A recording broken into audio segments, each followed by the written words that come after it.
Imagine making $1 million a day, every single day, without missing one. Now, think about the fact that the richest person on the planet has a fortune of over $300 billion. Do you know how long it would take you to reach that amount?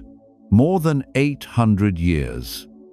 Maybe it feels like getting rich is only for people who were born in the right place at the right time. But what if that's all wrong? What if there are essential lessons about money that no one ever told you?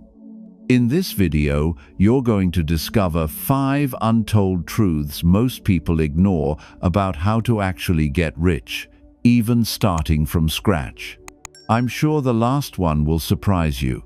Let's begin. 1. Wealth doesn't come from your salary.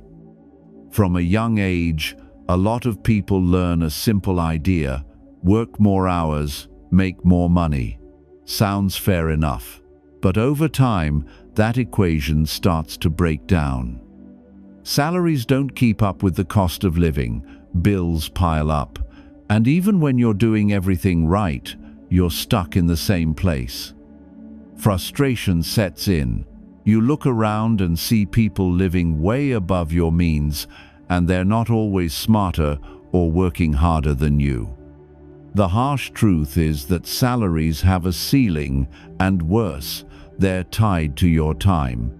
In other words, you're trading the most valuable thing you have for something that doesn't give you real freedom. To the Stoics, time was the most precious asset. Seneca warned, "It's not that we have a short time to live, but that we waste a lot of it."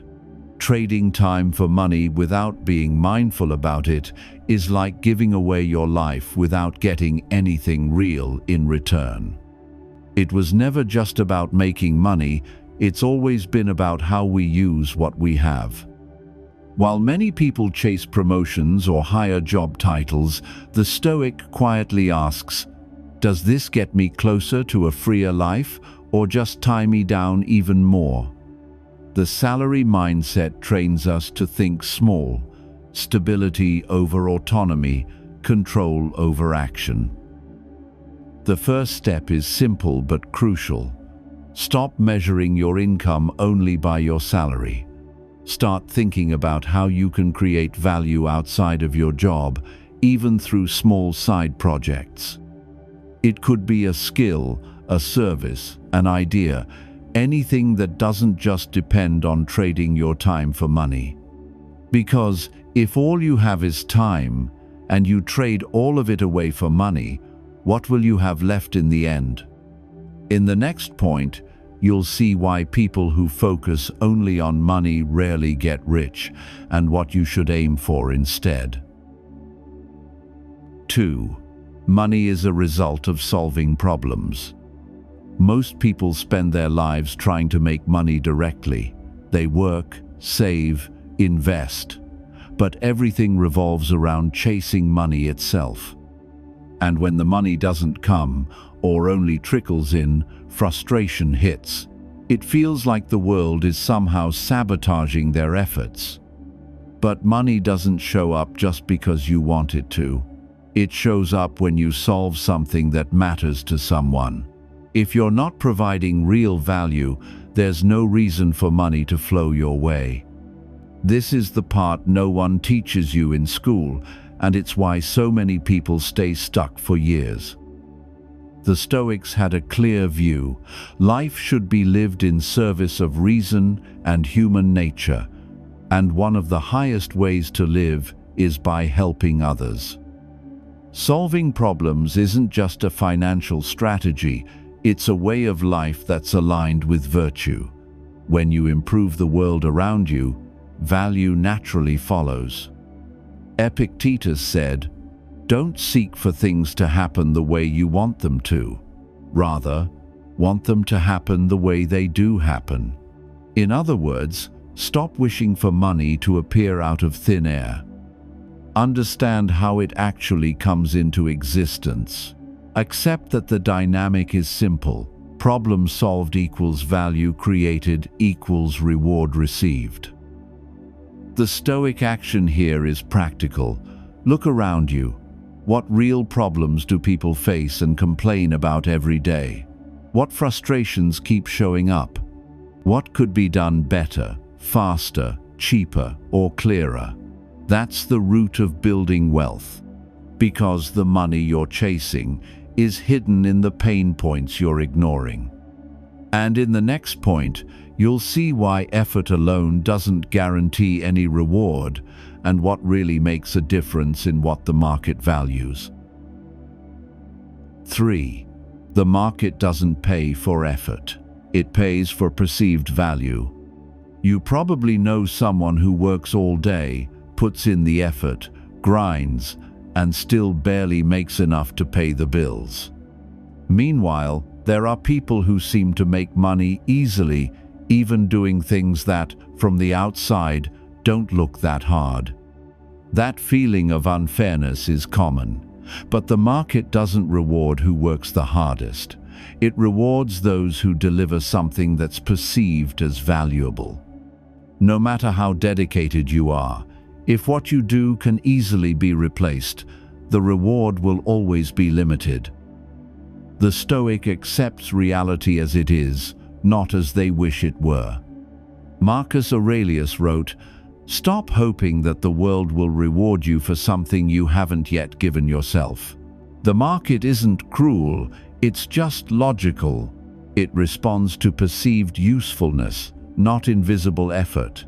And perceived value isn't just about what you deliver, it's about how you position it, how you communicate it, who you deliver it to, and what makes it stand out. The same service could be worth 100 or 10,000, depending on how clearly it's offered and how urgent the buyer's need is. The Stoic exercise here is to build strategic awareness. Instead of just doing more, think, how can I make myself less replaceable? How can I show the value of what I deliver in a clearer, more specific, more premium way? Because it's not enough to be good, you have to be seen as valuable. And in the next point, you'll see why even that won't be enough if you stay trapped by your own time. 4. Without scale, you've just created another job. You might be excellent at what you do. You might solve a real problem, be recognized for it, and still stay stuck. That happens when everything depends on your time. If you're not there, nothing happens. And in that case, you don't have a business, you just have a new kind of prison. This is the trap many people fall into without even realizing it. They trade in their employee badge for a business license, but they're still just selling hours. Money comes in, but only as long as they're present. Sick, vacation, family time, everything stops. Once again, time becomes currency, not freedom. The Stoics valued autonomy over comfort. Freedom wasn't about doing whatever you want, but about not being ruled by anything, not by desires, not by obligations. A project that demands your constant presence is just a new form of dependence. Seneca said, "A man is free when he lives happily with little," and that applies to work too. True financial freedom requires systems, ways to keep what you've built running even when you're not around. The practical move here is to think about scale. How can you turn what you do into something replicable, automated, or distributed? A course, a platform, a team, a model that works without your direct supervision. Scaling isn't about growing just for the sake of it. It's about removing the limits that your time puts on you. Because as long as your money depends on your presence, it will never give you the freedom you're after. And in the next point, you'll realize the ultimate goal was never money. It was something bigger. 5. The goal was never money.